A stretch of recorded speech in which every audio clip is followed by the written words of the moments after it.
haircut tutorial. And on this haircut tutorial, we're going to go straight to it.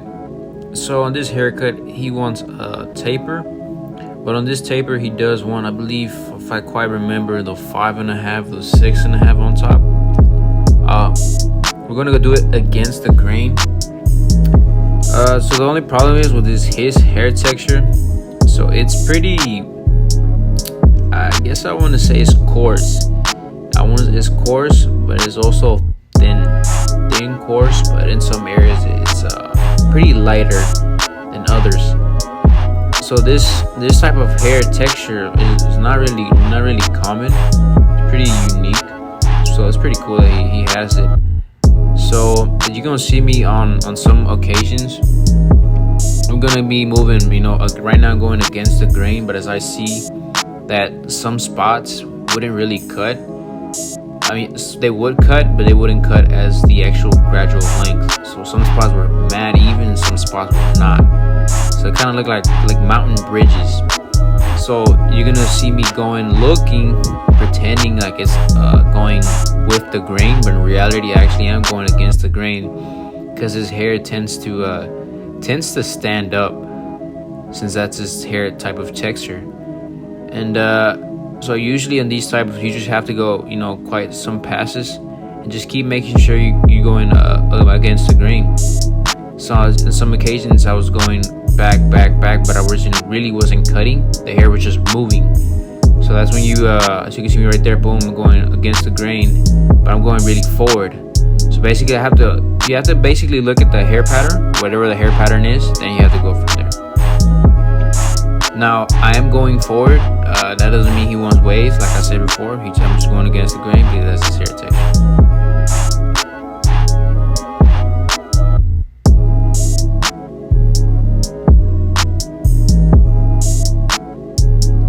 Now to start the fade, we are going to be doing a mid fade, like I said, mid to low taper, and we're gonna start with the ball line.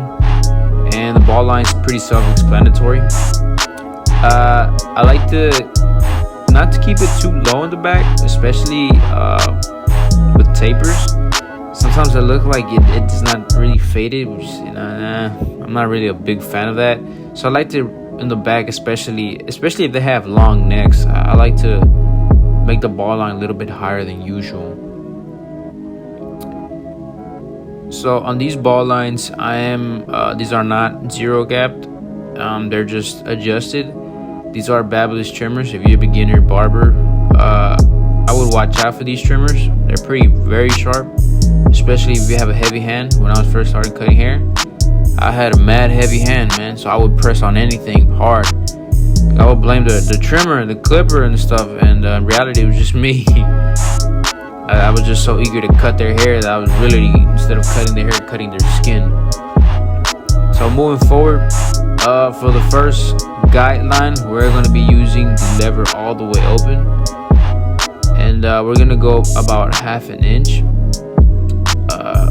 So I am doing like a low to mid taper, but he doesn't really like it compressed, because usually low tapers are pretty compressed.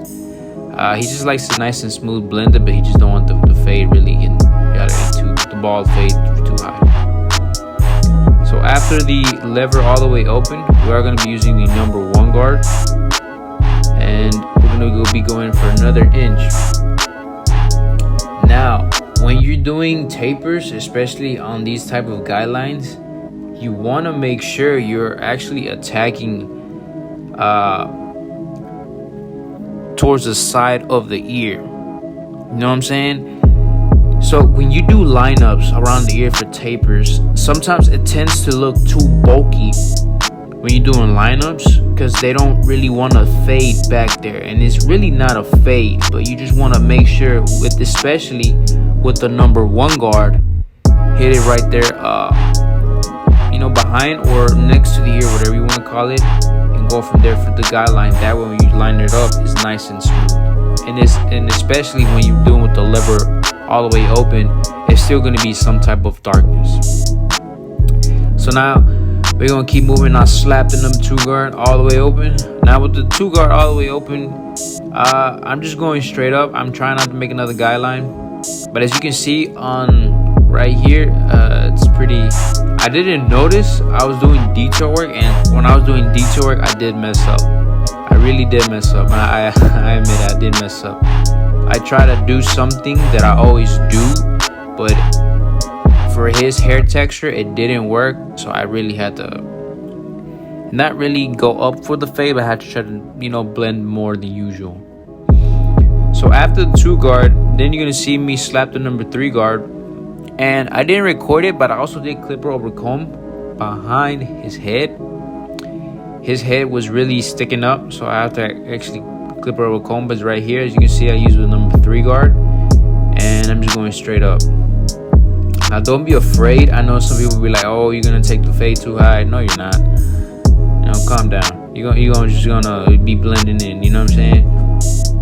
So right here is when I said in my last video, when a clipper over comb doesn't really come in handy. I'm a big fan of clipper over comb, but I had to put the comb out to the side sometimes. I have to use my 3 guards and my 4 guards sometimes, especially when I'm doing tapers. I feel like it's more efficient, more faster. Because sometimes when you're trying to do with the comb, you want to set it at a certain angle, and that certain angle, sometimes you're going a little bit too higher than usual, which tends to suck. You know what I mean? So now we're gonna be using the 1.5 guard, and we're gonna be attacking the line between the 1 and the 2, right there. That one line that I'm touching, right there. Now, on that one line, we're trying not gonna go past the number 2. Once we start reaching the number 3, that's when we go below that.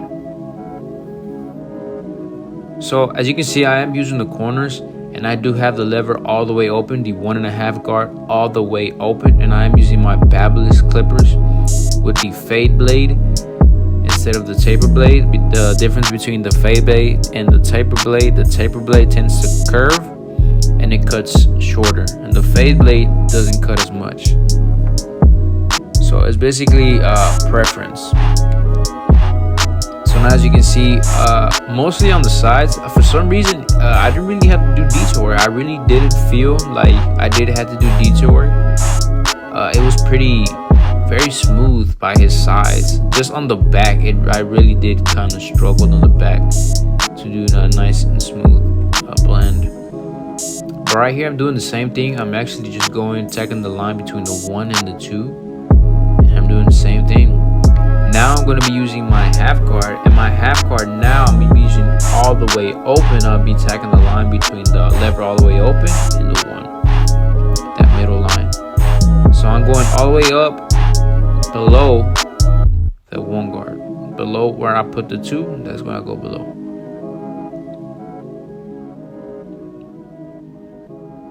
Now for these types, you should really be careful, especially when you have the half guard. You should really be careful. Sometimes you tend to make a line without even noticing, especially with the half guard. It tends to be a little bit more scary. But if you just want to go all the way high and avoid using the 1 guard, I have done it. It does work, but it doesn't work with every hair texture.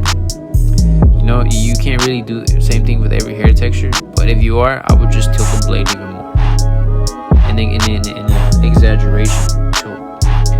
But now after we're seeing that middle line, right? So that middle line, then we use that 1 guard with the lever all the way open, and we're using the corners, and we're just tapping just high enough until it blends. Just high enough until it blends. We're gonna make sure we don't go above and passing the 2, especially not passing the 3. Below the 3, you don't go above the 3. That's it. You know what I'm saying? That's all the high you go. Now, as you can see, probably you can see that usually this step tends to blend in. Usually this step tends to blend in, and then I don't have to do any detail work on the bulk side. You know what I'm saying? But on his texture, I was noticing that it wasn't working then more than usual. So when this tends to happen, I have a plan B. Usually with these type of hair textures, if my plan A doesn't work, then I go straight to plan B. And it's funny because when I went to plan B, it didn't work. You know what I'm saying? It didn't work. So I had to actually think and come up, okay, what can I do to blend this in? And as I was saying before, that's when your experience comes in, your techniques, whatever you learn from how to cut hair, you put everything in perspective and you actually use what's necessary. You know, same thing like if you were fighting, like boxing, you know what I'm saying? Now we're gonna be attacking the lever all the way close, with the bottom line. Now this bottom line should be the easiest line out of all of them.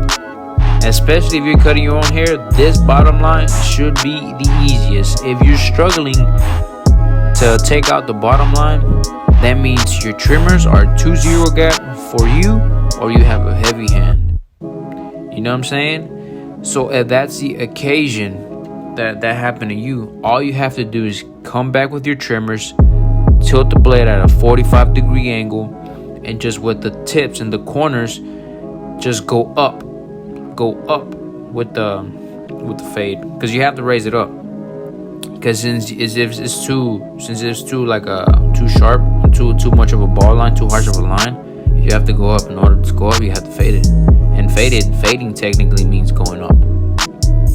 So right here, as I'm doing detail work, as you can see, I have a couple spots, as you can see, that I'm gonna probably mention right now with my fingers, point out some. Boom, right there.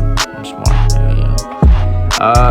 So above where, as you can see right there, boom, I'm using, especially when I'm doing detail work, I exaggerate the corners. You know what I'm saying? It does take more time, but time is you can't worry about time, especially when you first started cutting hair.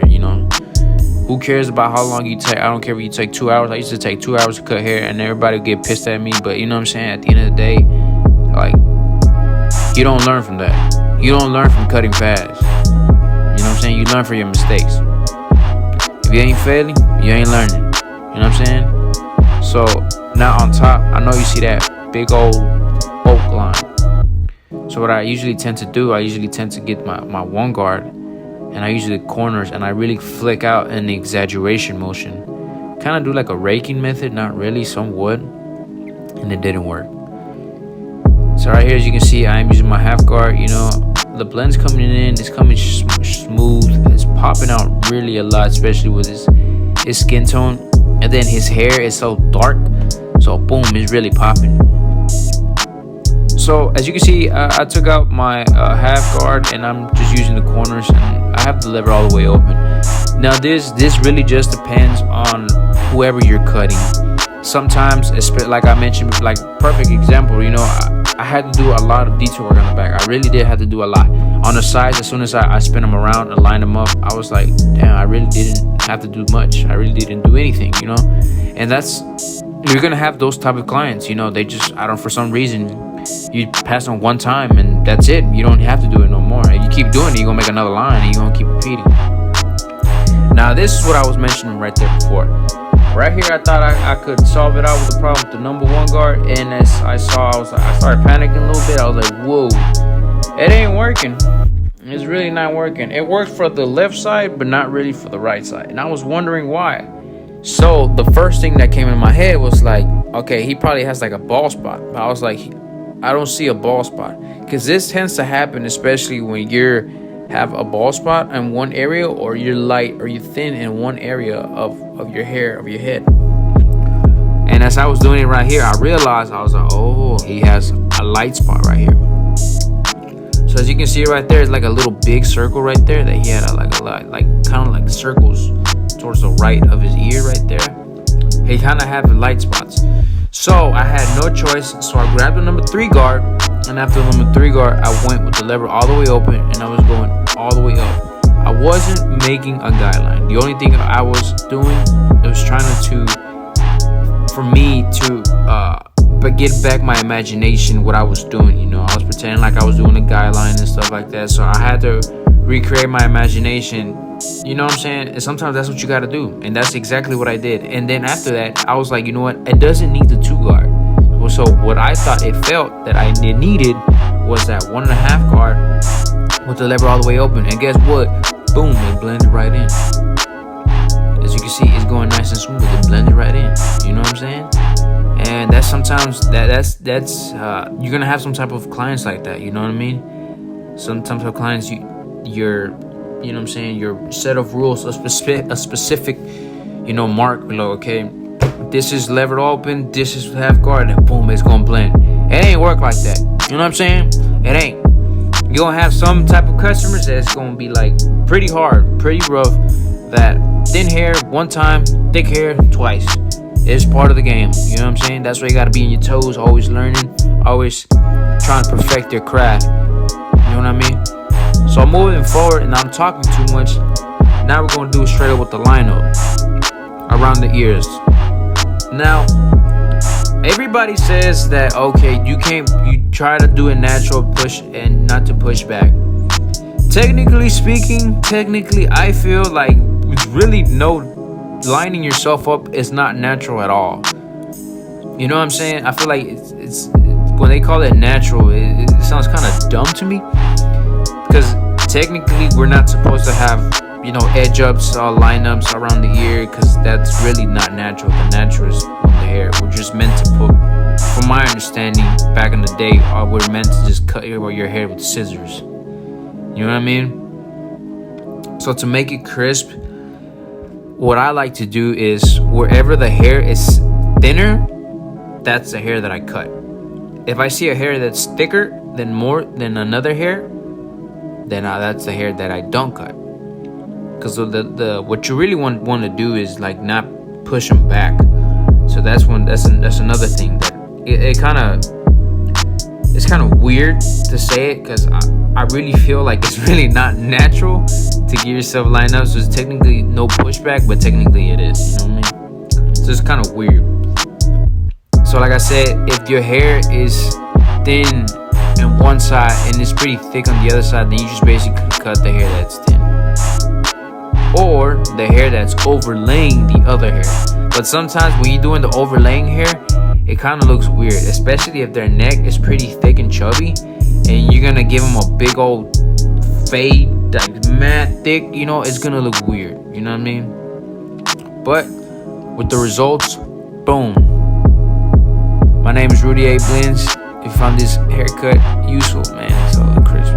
If you found this video helpful, make sure you like, subscribe, and stay tuned for more. God bless.